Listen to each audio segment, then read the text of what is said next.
Has anybody on the call now read the book Think and Grow Rich? Okay, cool. A couple of you guys. So that's like the ultimate like learning to run your brain book. It's first of all, it's super old school. The book is like got to be close to 80 or 90 years old, I think now, and it was written by somebody who interviewed like a lot of the titans and tycoons of the business world in the early 1900s. It just talks about how, you know, anything is possible if you learn to run your brain the right way. And so we're going to start focusing on some of that as I watch everybody kind of cascade into training. All right, guys, so I'm going to share my screen so you guys can follow along. I love it if you guys have your cameras on. I don't know if you've heard that from me before, but, you know, as we work in a remote environment, being able to see you guys is so important to me. And half the people that are on right now with cameras on are in Charleston, or people I actually get to fucking see. So the rest of you guys I never get to see, turn your cameras on. All right. Good morning. Good morning. Sometimes if I curse, I wake people up. Hi, Andrew. Andrew's not in Charleston, but he's in South Carolina. So my South Carolina crew is representing well here this morning. Got a little Tennessee folks in here. Got some Brett and Dan. Oh, Mason's on, eating some breakfast, getting ready to go. What's up, man? All right, guys. So learning to run your brain. Again, we can talk about training in terms of the mortgage way. We can talk about how to sell 2-1 buy downs and different things, and that's great. That's not really my specialty, and you guys can call each other and work on some of those things. For me, it's about the programming of how to set ourselves up for success, both inside of work and outside of work. And I'm going to go through this framework here as well. And the way Ninja talks about it is slightly different than the way that I learned this stuff originally and the way that I talk about it. So I'm going to talk about both. But essentially how I think about myself, each person's personality, who we are as people, okay?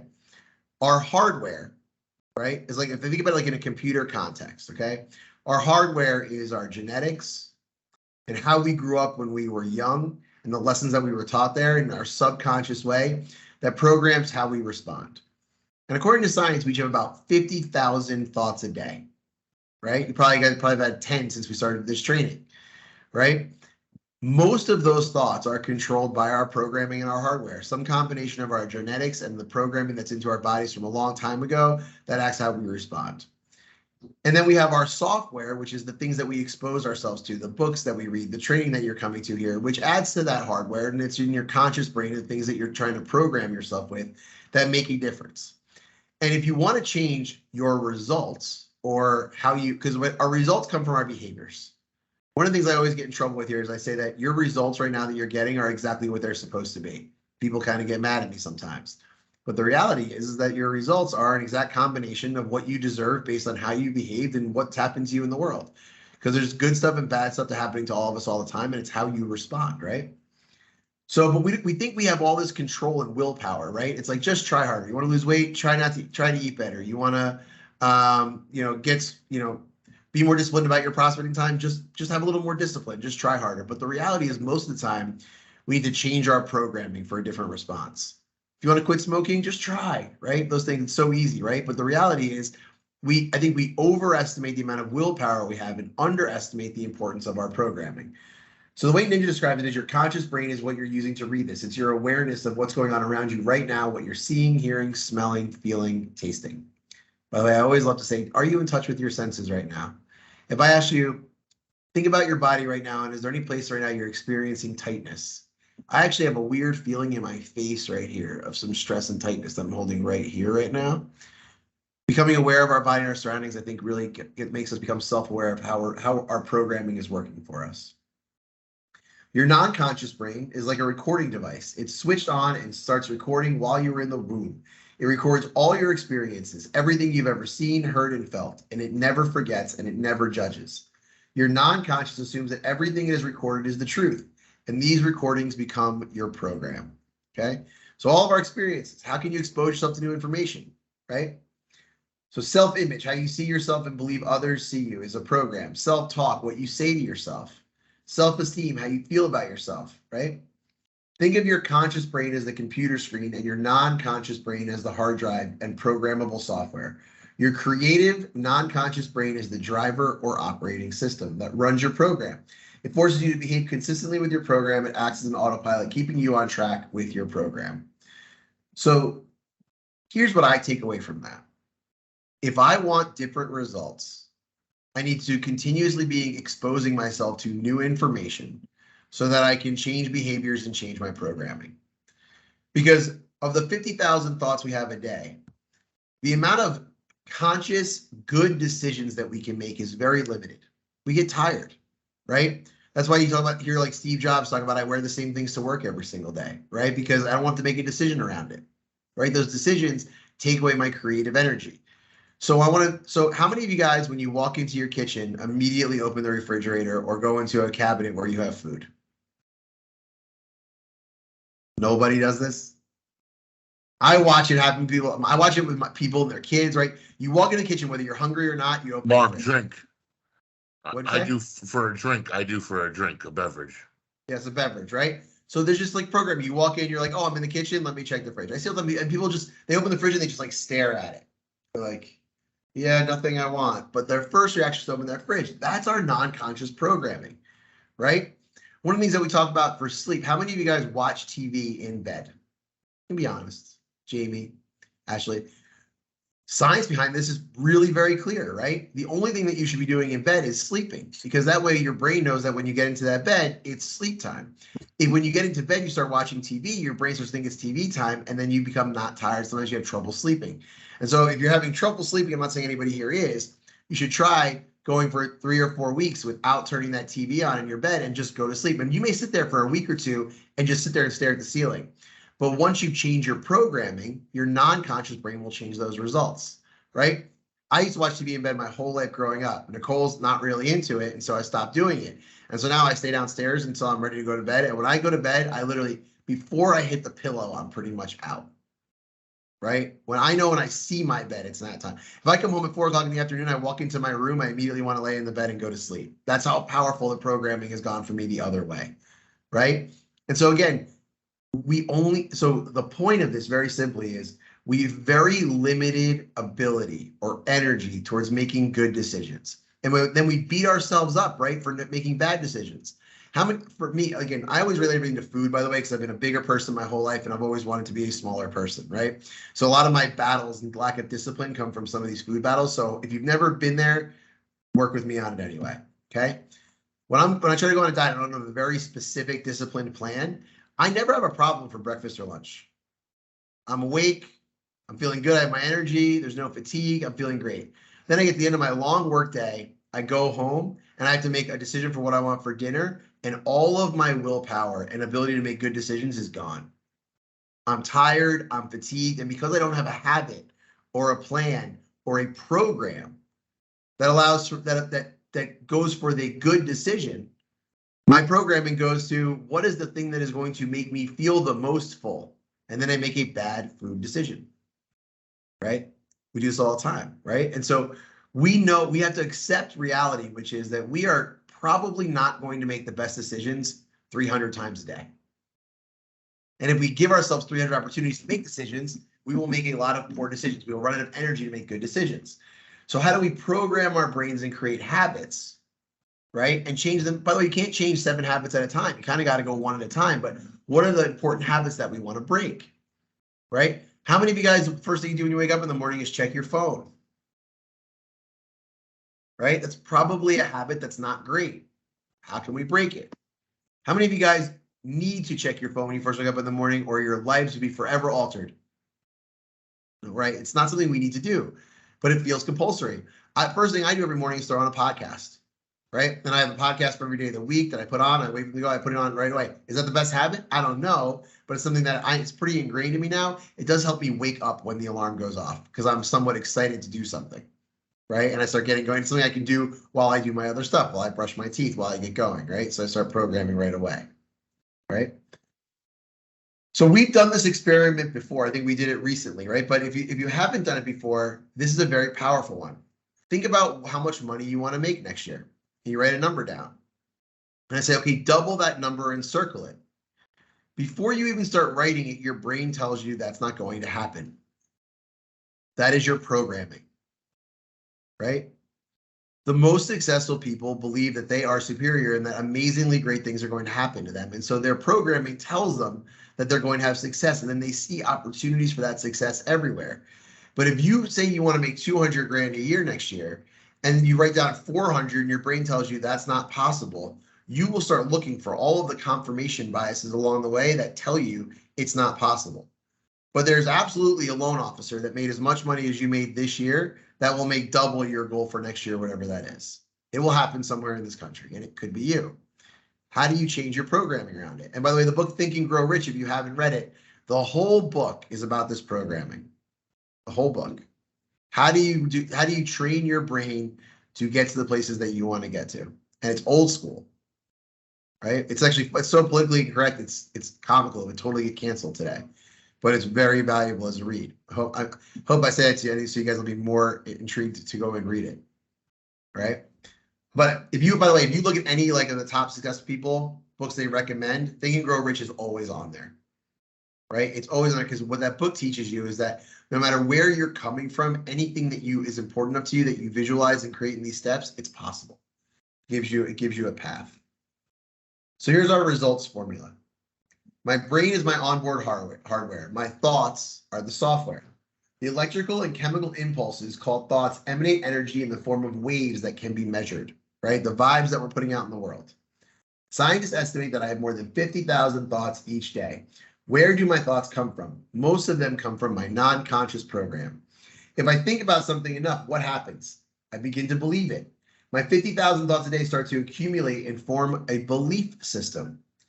How many of you guys know somebody in your life that seems to be operating by a completely different belief system than you? Probably lots of people. How many of you guys think they're right and you're wrong? Nobody, right? And so think about that as a matter of perspective. Our belief systems are so ingrained in us that when we find somebody with a different one, we just assume we're right and they're wrong. That's our natural inclination. But that's not always necessarily the case. So you want to explore those things with curiosity, right? How did they get to their belief system?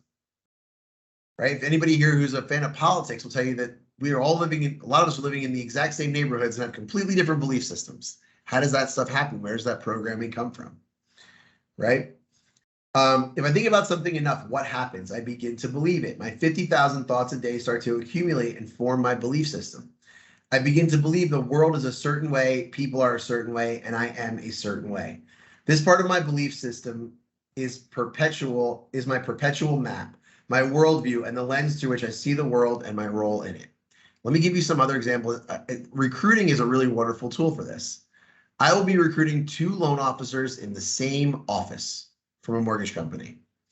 And I will get them on the phone, and one of them will tell me that their current company has the best ops team they've ever worked with. And the other loan officer will tell me that everybody that they work there is an idiot and they have to do everything themselves. It is a matter of your belief systems and how you program yourself, right? Now, by the way, I'm not saying we should delude ourselves or be not exposed to reality, but I'll tell you this: if your processor makes a mistake and you have programmed beliefs of the fact that these are good people doing good things and trying their best, that mistake seems like not a big deal, something you can work through and push forward with. And if you think some of your job as a loan officer is to deal with some mistakes, you start to think of that process, right?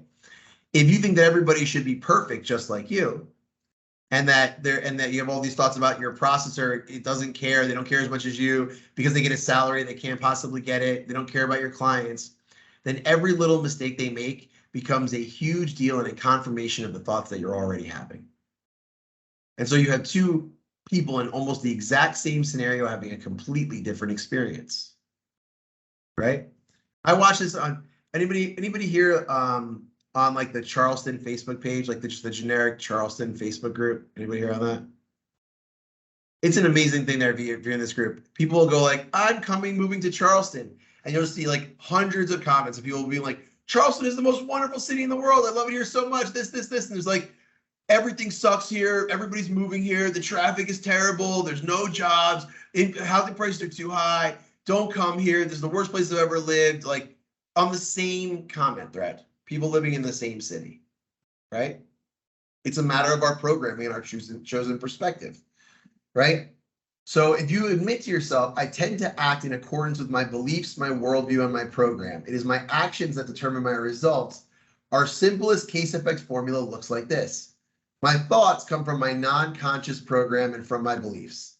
I take actions based on my beliefs. My actions determine my results. So how can I expose myself to new information that will allow me to have different thoughts that might be more positive in terms of helping me take action, right? That will lead to the results I want. So again, it's what goes back to our magical phrase. I aspire to be the person capable of behaving in the way that will lead to the results that I want. Right? I aspire to become the person capable of behaving in the way that will lead to the results that I want. And again, that's a player's mindset. Going back to our training from yesterday, I am in control. Good and bad things will happen to me this year, and it's how I respond that makes the difference. It's my perspective and my programming, which comes down to our responsibility. Do you buy into this results formula? If you do, you must believe in the concept of responsibility. You are not just a passenger on this journey called life, you are also the captain. The quality of your life is determined by the quality of your thinking, not the quality of what happens to you, the quality of your thinking. When you're thinking positive, loving thoughts and feeling them, good things begin to happen because of the vibe you're broadcasting to others and the positive programming of your belief system. By the way, you guys have all probably experienced this. I've experienced this with my kids. When I'm frustrated with my kids, I make them nervous. They do more things that make me angry. When I'm super pumped to be spending time with my kids, they respond in accordance and they are much easier to deal with. My vibe changed their behavior. Probably the same for you and your processor in that scenario, right? If you love your processor and think they're going to do great work and you're encouraging to them, they will probably be more comfortable and do great work, right? And if you are constantly looking for ways that they're screwing up, what's their attitude going to be about it, right? You control those things with your vibe. You are responsible for the things you can control, which are your thoughts, beliefs, and actions. For these, you must take responsibility. For the things that you cannot control, you can control your response to them. In these situations, you take responsibility. You have the ability to respond, and you can control your response. Have you ever lost money in an investment? Have you ever had an accident or been injured or had a serious illness? Most of us that have had some or all of these experiences, yet we respond differently. Some are devastated and their life spirals downward. They become victims. Victims don't seem to have the ability to respond to life's challenges. Others bounce back and become even stronger. They are players. I'll just tell you personally, I don't think about this very often, but I did a training on this for a smaller group probably like a year ago. And I started thinking about like some of the bad stuff that's happened to me, especially professionally over the course of my career with investments and different things. I've literally lost millions and millions of dollars on my mistakes. And there are things that like could have, I guess if I was different, set me back, made me stop trying, made me stop pushing forward, made me less likely to go forward. Fortunately, my programming is not wired that way, right? Whatever it is from my sports background or whatever it is, I don't really mind losing. I don't really get embarrassed. And I love the challenge of moving forward and getting better every day. So fortunately for me, like those experiences, while they sucked, I literally can tell you that each time the next day I woke up moving forward in a different direction. That was my response was, okay, fuck it. I got to go harder. Got to find something else. Can't afford to let this thing beat me. Right. It's actually, I actually one of those people that once the completion of the bad thing happening to me is done, like sometimes when it's like happening, you're not sure it's happened yet. Like, you know, for instance, let's say one of your parents gets very sick and you're like, I don't know how this is going to go. And then unfortunately they pass away. And by that, I know it's like a morbid way to think about it. This actually happened to me, right? The hard part is like in that in-between time where you don't know what's going to happen. For me, it was like, okay, this happened. How am I going to respond? What am I going to do about it? Or, hey, this investment looks like it's going bad. Okay, it's totally over. I'm cashing out. I lost this money, right? Now, how am I going to go find a way to get it back? And so that's the ability to respond. If you are having trouble in your wiring with that right now, start thinking about what are some of the things that you can expose yourself to that will make a difference. There's a great book by Angela Duckworth called Grit. Right? Malcolm Gladwell and some of his books, I find they're really recharging for me on some of this responsibility stuff because you'll feel like, wow, it really brings focus to what you have control over and what you don't. And so if I'm feeling in these sort of ways, what can I expose myself to that will change my programming? There are loan officers that have not joined the industry yet. in your market that will make $1 million in a year over the next 5 years? Let me say it again so you there is a loan officer wherever you live that is not a loan officer yet that will have $1 million a year in the next 5 years. Once you accept that that is possible for yourself, right? Then you can say, okay, cool. So what can I do to set myself up to program for that opportunity? If you want it, by the way. I'm not saying everybody should want $1 million a year, but if you're sitting here going, I'm going to go to work anyway and do 50 hours a week worth of stuff, I might as well make as much money as I can or see how good I can go. The opportunity is there, right? How can I alter my programming to become the version of myself that can be that person? Wherever you think you are on that journey. It's possible. All of you have the ability to do it. So the quality of your life is not so much determined by what happens to you as much as by how you respond to what happens. How you respond is a function of your thoughts and beliefs. You have a choice. You can choose to respond to the negative in a positive way rather than letting it devastate you. You can choose to be a player. You can choose to take control of your thoughts and feelings. You can start this minute by programming yourself for good vibrations. Okay. So again, every success story that you read, every time you read someone's book, they have these moments of extreme failure, right? Even Elon Musk, there was a point where like Tesla was going to go broke. Everyone thought they're going to get the cars out, all this different stuff. He'd taken all of his money from PayPal and put it into the company. It was all going to explode, right? Then all of a sudden, you go on a journey, you don't quit, you keep pushing forward, you become the richest guy in the world.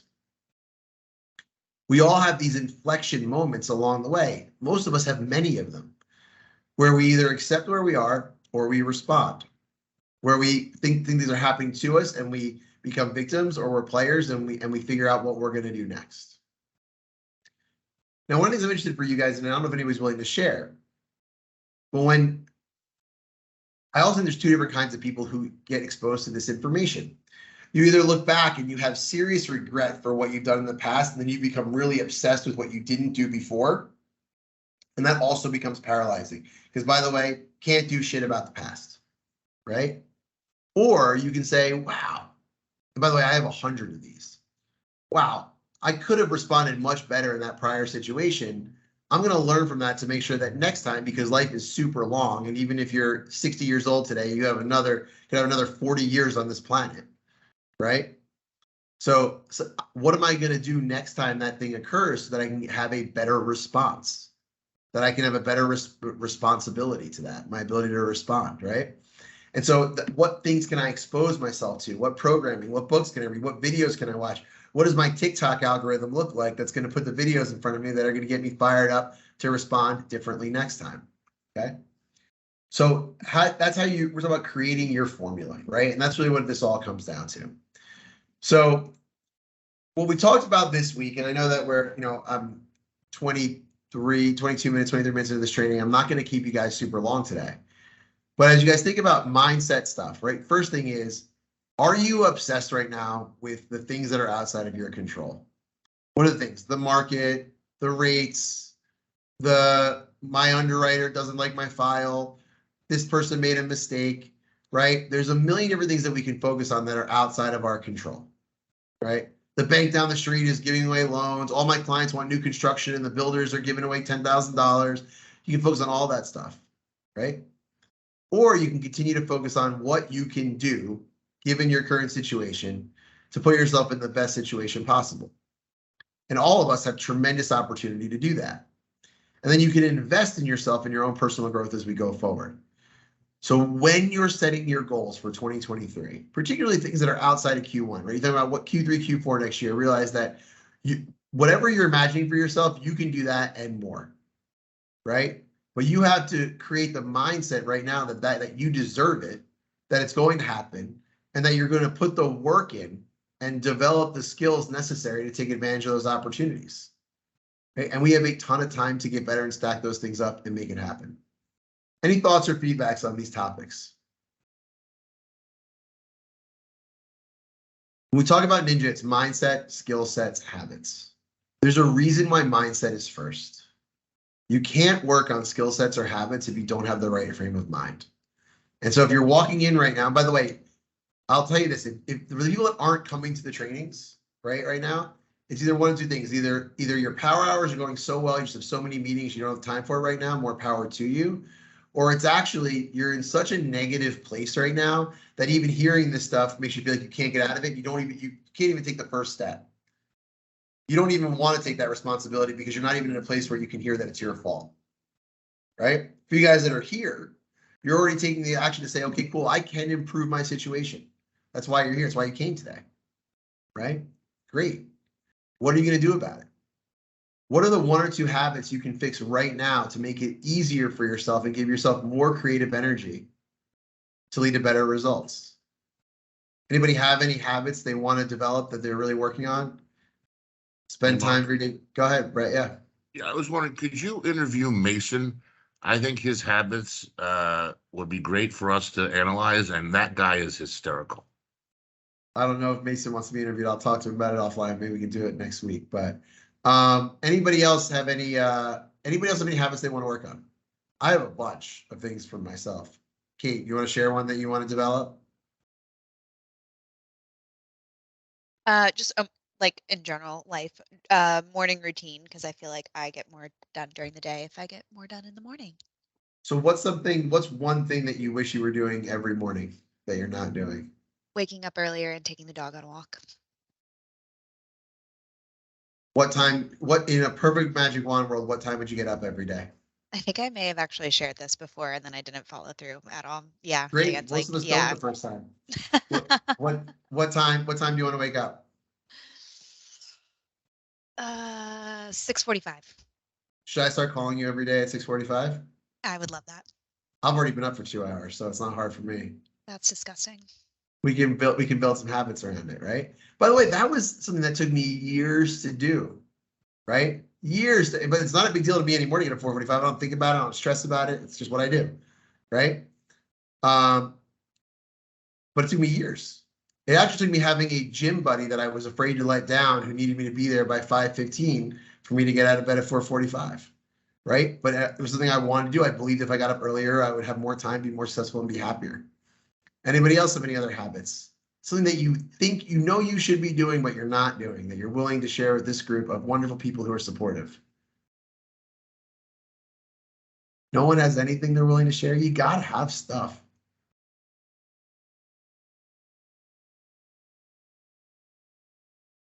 It's so helpful to learn from others. You guys all have killer habits already? No. Go ahead, Jose. What's yours? I've been trying to lose a few pounds for about 12 years. I don't mean to laugh, but yeah. I don't know if I'm the only one or. No, you're not the only one. Fitness is a huge industry. Do you exercise? Yeah. So is it really just a diet thing? It's called self-control or discipline, yeah. So do you eat the same things every day? No, different things. The problem is learning to say no to some things.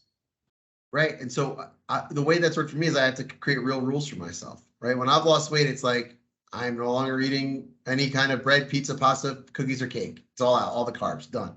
If I do that, suddenly I lose weight. But if I cheat even once, I fall down the slide.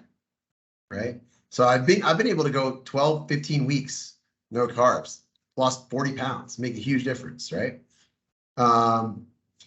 Nobody else has any other habits they're willing to share that they want to develop?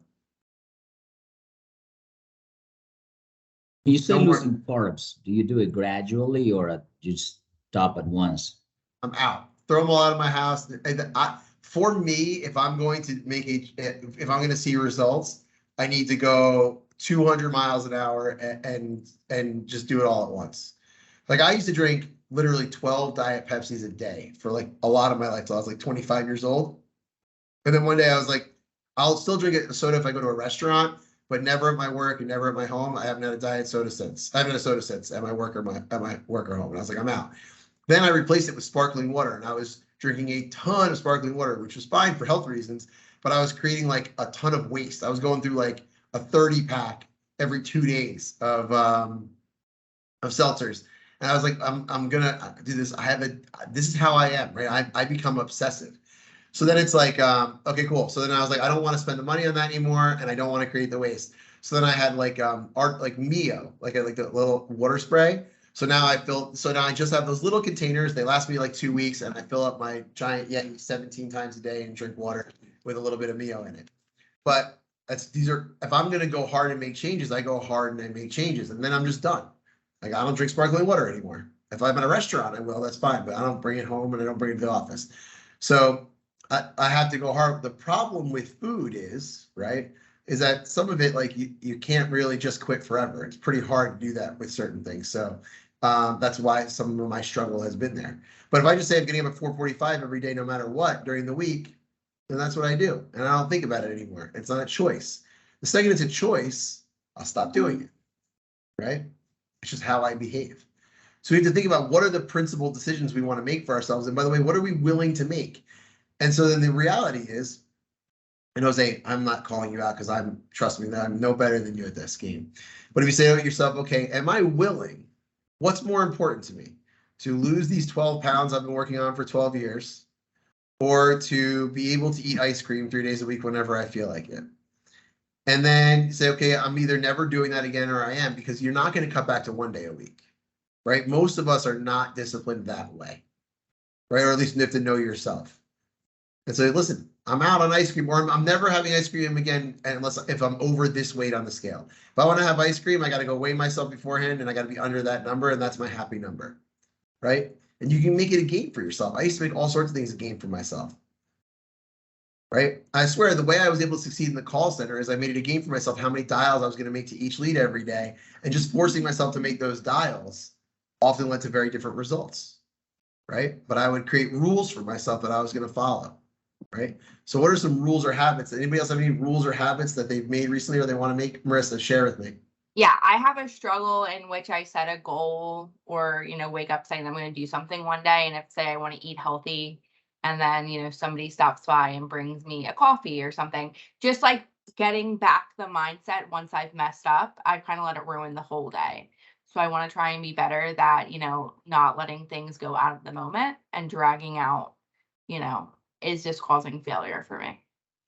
Yeah. So the question then becomes, to me, when I try to break that down, if you're trying to fight the battle every day and its own individual battle, I think all of us lose, right? If the answer is like, for the next 2 weeks, I don't care if my favorite person drops me off my favorite food in the world, I'm not eating it. I'm going to give it away because all I'm going to eat for the next 2 weeks is this thing, and I'm going to put my plan together. And if I have to go out to dinner for work, I'm going to sit there and drink water. And I don't care what anybody thinks about me. I don't care anything else. Like, this is 2 weeks. I'm going to create some new habits. I'm going to do this no matter what for the next 2 weeks. I'm going to put it on Facebook for the world. Don't ask me what I'm doing right now. I'm on my program, right? Whatever else it is to get yourself in the accountability phase. If you got through 2 weeks, much easier would it be then moving forward to make good decisions around those things? And by the way, what kind of results would you see around those 2 weeks where it would be the motivation to not let it go, right? Because you can see massive differences in physical appearance, energy levels, and health if you go on a strict diet for even 2 weeks. Life-changing stuff. And right? How do you change your mindset? Say you cheat or mess up in a moment. How do you not let that ruin the rest of your remaining 2 weeks? So if you know you're going to be a cheater, then you have to create rules for your cheating. So let me explain what I mean by that. So if you say, okay, I am allowed 1,000 cheat calories a week, right? So now it's not cheating, it's allowed, right? I'm not allowed 1,001, and if I do that, I'm quitting on myself, right? So I'm not going to do that no matter what. But I'm allowed 1,000. So now I've built in an acceptable amount of cheating, which doesn't feel like cheating. I'm not throwing away my whole system. It is my system to build in the cheating, right? So you say people who are strict diets, they always have like a cheat day every week. It's like, that's hard for me because my schedule I don't feel like I have control over my schedule to be like every Sunday I'm going to do that, right? But if I say to myself, okay, cool, I get 1,000 cheat calories a week. Well, now that's my program. So I'll do my program. And so I have rules that allow for me to have a lapse where it doesn't become something that I feel like I'm off my program. Does that make sense? Yes, thank you. Do you think you could do that? I think so. I think that it's a mindset change just because I let like one thing ruin a whole day. And so even if I just like say I'm gonna walk and it rains, like whatever excuse comes up, I think just like learning to take a breath and move on instead of like hold a grudge to it is something I really need to work on. Yeah, again, and maybe that is, I'm going to walk every day unless it rains. And then when it rains, you didn't let yourself down. That was the program, right? And so how can you build in for those types of things? So in other words, I think it comes down to like a self-integrity thing, right? It's like, how do I build a framework where I can make it so that the rules are rules I can actually follow and still get my results, right? And so again, for me, for years, it was like, I'm going to go to the gym every day. There would be days I was so sick, I literally just laid there.